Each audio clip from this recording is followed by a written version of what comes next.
السلام ورحمۃ اللہ وبرکاتہ۔ اللہ رب العالمین خیر و عافیت میں رکھے۔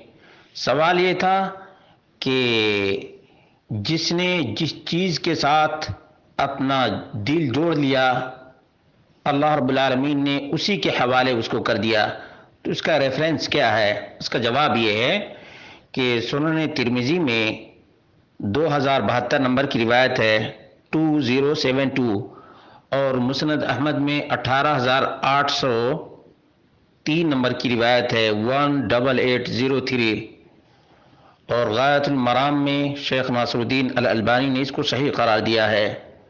غایۃ المرام میں 297 ہے۔ عن عیسی بن عبد الرحمن بن ابی لیلہ قال دخلت على عبد الله بن عكيم الجهني اعوده وبه حمرہ۔ عیسی بن عبد الرحمن کہتے ہیں کہ میں عبداللہ بن عکیم کی عیادت کرنے کے لیے، بیمار پرسی کرنے کے لیے گیا۔ ان کو پلیگ یا طاعون کی سی تکلیف تھی۔ فقلت، تو میں نے کہا الا تعلق شیئا، کیا آپ کوئی چیز لٹکا نہیں لیتے؟ یعنی آپ کو کوئی چیز لٹکا لینی چاہیے۔ قال، تو عبداللہ بن عکیم الجہنی نے کہا الموت اقرب من ذلک، موت اس سے بھی زیادہ قریب ہے۔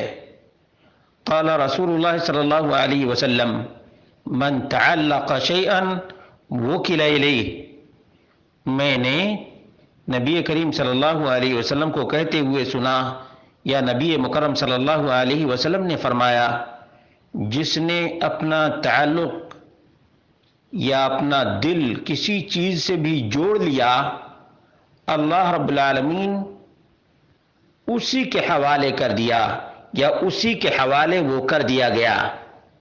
معلوم یہ ہوا کہ جو لوگ آج تعویذ، گنڈے، بابے پر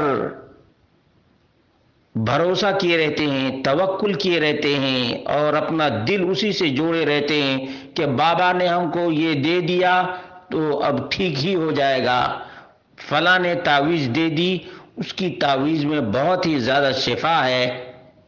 یہ وہ الفاظ ہیں جو ہمارے معاشرے اور سماج میں اور ہماری سوسائٹی میں بالکل عام۔ اس لیے مسلمانوں کو وَعَلَى اللَّهِ فَلْيَتَوَكَّلِ الْمُؤْمِنُونَ، مومنوں کو تو صرف اللہ تعالی ہی پر بھروسہ کرنا چاہیے۔ یہ تعویذ، یہ گنڈے، یہ پلیتے، یہ شیطانی کاروبار ہیں اور شیطانی اعتقادات ہیں۔ اس لیے مسلمانوں کو، مرد و خواتین کو اس کی طرف توجہ دینے کی ضرورت ہے۔ اللہ رب العالمین تمام تر شرکیات سے، توہمات سے اور خرافات سے ہمارے سماج اور معاشرے کو محفوظ رکھے اور توحید کی راہ پر گامزن کر دے۔